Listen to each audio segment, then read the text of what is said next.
Bom dia na paz do Senhor Jesus, um abraço a todos. Mais uma manhã no nosso devocional Bíblia no Coração.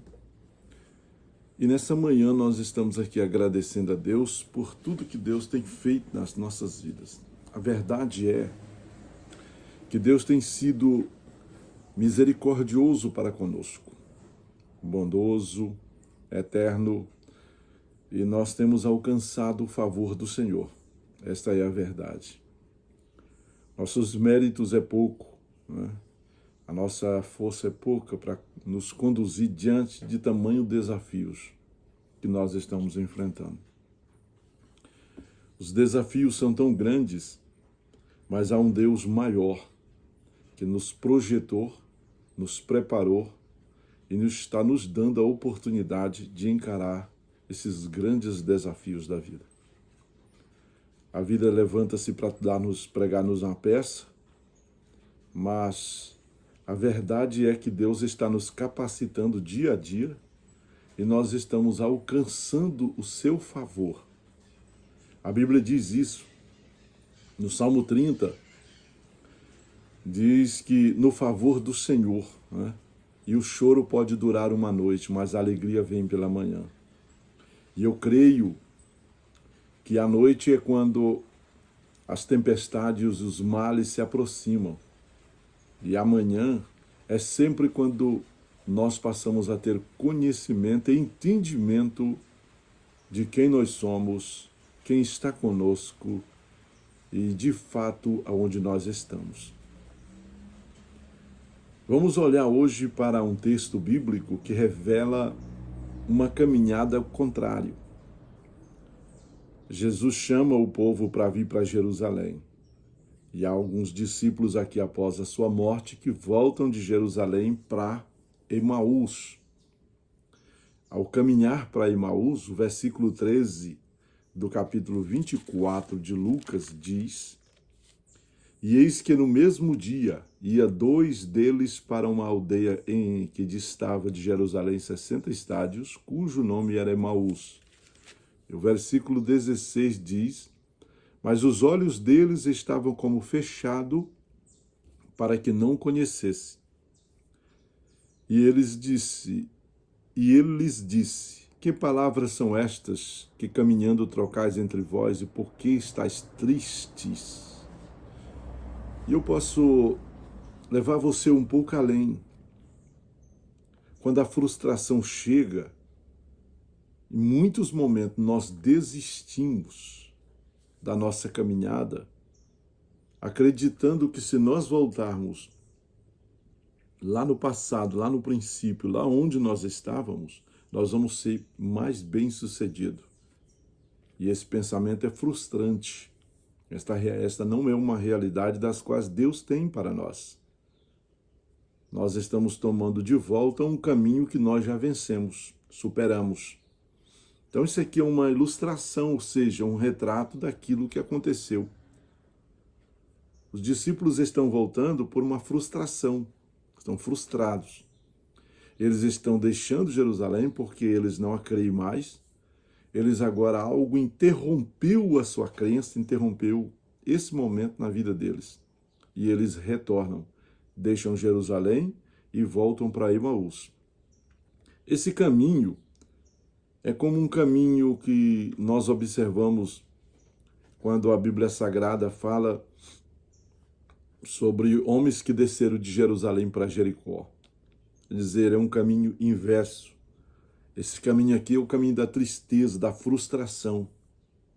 Eles desistem porque ao olhar para Jesus e vê-lo morto, e eles sepultam, e agora a frustração chegou. Eles, é claro, eles vão dizer aqui no versículo 16, 17, 18, eles vão responder aqui no versículo 18, dizendo: És tu só, peregrino em Jerusalém, não sabe as coisas que têm sucedido?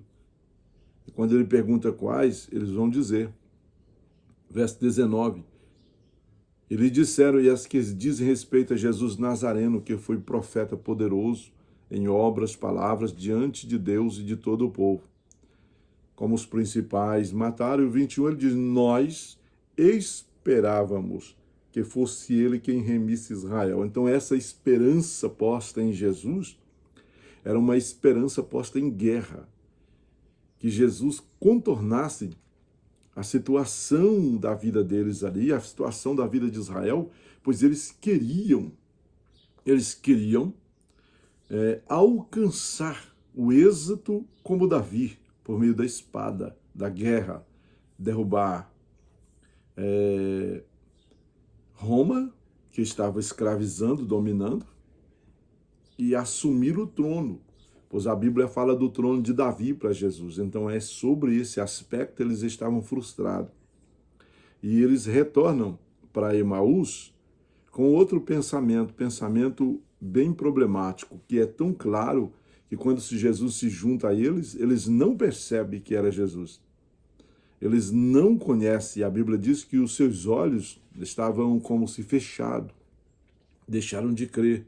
Por um momento eles deixaram a sua esperança, a frustração dominar a esperança e tirá-los.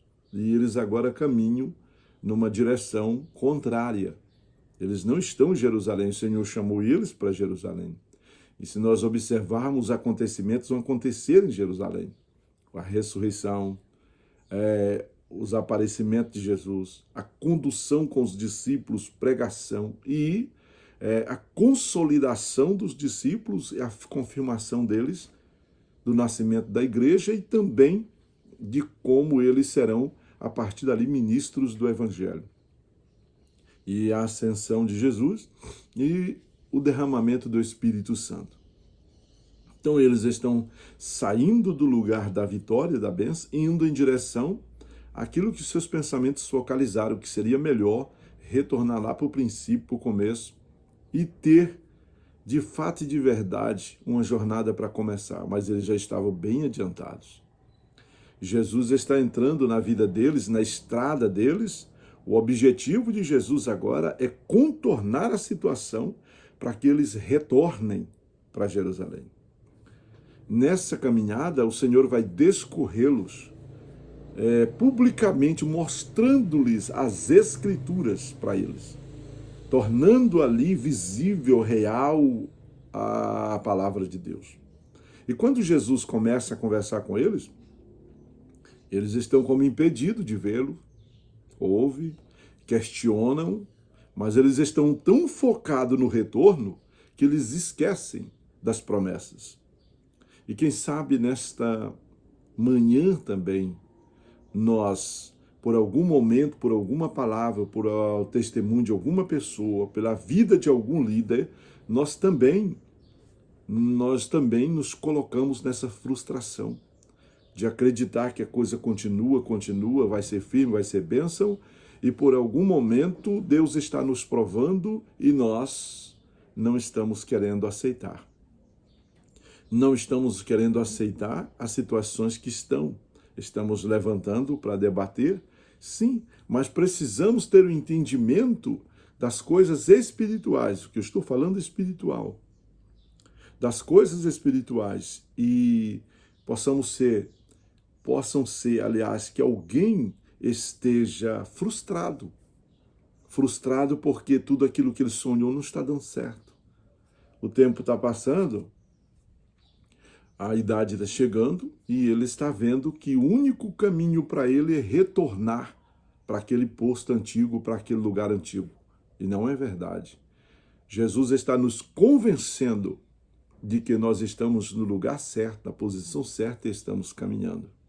Jesus está nos convencendo de que nós somos servos de Deus, a igreja vive independentemente de qualquer que seja nesta vida. A igreja não precisa de homens para abrir o seu caminho. A igreja caminha porque o seu líder é Jesus e ele está à frente e nós estamos seguindo. Então, quando Jesus convence-os, é quando ele entra em casa, na casa dele, chega em Emaús, ele entra na casa com eles pedem para que ele entre na casa e ele entra na casa. Ao entrar na casa, eu admiro aqui e vejo na Bíblia Sagrada, a palavra de Deus, ao entrar na casa junto com eles não descobrem ainda. Eles vão descobrir por meio da oração. Então veja o quanto é importante a oração nas nossas vidas. O agradecimento a Deus pelo pão, pela vida, pela alegria, pelo dia, pela graça, pelo companheirismo, por tudo. Quando Jesus lava os pés, que eles lavam os pés, e eles lavam as mãos e vão ceiar, quer dizer, jantar, que eles partem o pão, Jesus dá graça. Nesse momento da oração, a oração revela Jesus ali na casa. Quer dizer, que as trevas sombrias da casa e da jornada deles não têm poder diante da presença de Jesus, que é chamado, buscado por meio da oração. Quando nós oramos, Deus se revela a nós. E ele, no partir do pão, revelou-se a eles. E eles, ao olhar um para o outro, dizem, é o Senhor. Nesse momento, as trevas dão lugar à luz. Nesse momento, a tristeza vai embora. Nesse momento, a frustração desaparece. A esperança tem retorno. E eles estão tão animados que, ao dizer para Jesus entrar na casa, eles dizem que ali tem ladrão para frente. É um lugar de risco. Não tem como passar sem ser assaltado. E então, eles querem Jesus na casa, mesmo sem conhecê-los. Eles querem Jesus na casa. E quando Jesus entra na casa, que acontece esse episódio, Jesus ali desaparece, eles ficam animados, tão animados, que eles resolvem enfrentar tudo que é ladrão, enfrentar tudo que é problema, mas eles retornam para Jerusalém. Então, a glória nesta casa, a glória de Deus chamada nesta casa e revelada por meio da oração, Jesus, ela impulsiona-os a retornar a Jerusalém ao seu trabalho. Que a oração nesta manhã, que a oração nas nossas vidas, revele-nos o Senhor Jesus, que contornará a situação por mais adversa que ela seja da nossa jornada. E nós passamos sim a honrá-lo, a glorificá-lo e a voltar ao nosso posto e não deixar de ser o atalaia nesses dias que Cristo tem nos concedido. Eu quero que o Senhor Deus te abençoe. Eu quero que o Senhor Deus te ministre na tua vida, que tu tenhas a hombridade de convocar Jesus para a tua casa, de convocar Jesus para o teu caminho, de convocar Jesus para a tua vida. E quando ele estiver na tua vida, por meio da oração tu estás convocando, ele se revelará a ti. Aquilo que era frustrante passa a ser alegria. Aquilo que era decepcionante, ele vai contornar a situação. E aquilo que você acreditava que tinha findado, barrado, parado, ele de fato e de verdade vai garantir a ordem e a vitória para ti. Chame Jesus. Que Deus o abençoe nesta manhã gloriosa.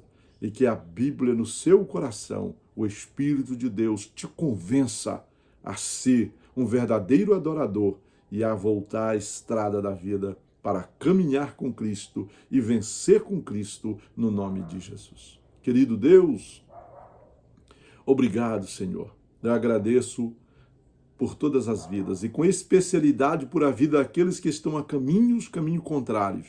Aqueles que estão deixando Jerusalém, aqueles que estão deixando a tua presença para ir em busca de outras coisas, outras aventuras, indo distante, muito longe, que eles, meu Deus, nessa jornada recebam a ti. E que o Senhor os convença no teu eterno nome, para que eles sejam abençoados e voltem à corrida, e voltem a caminhar e a glorificar o teu nome.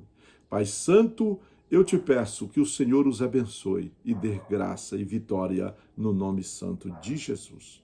Um abraço a todos, que Deus te abençoe hoje e sempre, no eterno nome do Senhor Jesus, e que as maravilhas de Deus estejam sobre a tua vida e tu sejas convencido por Deus a vencer.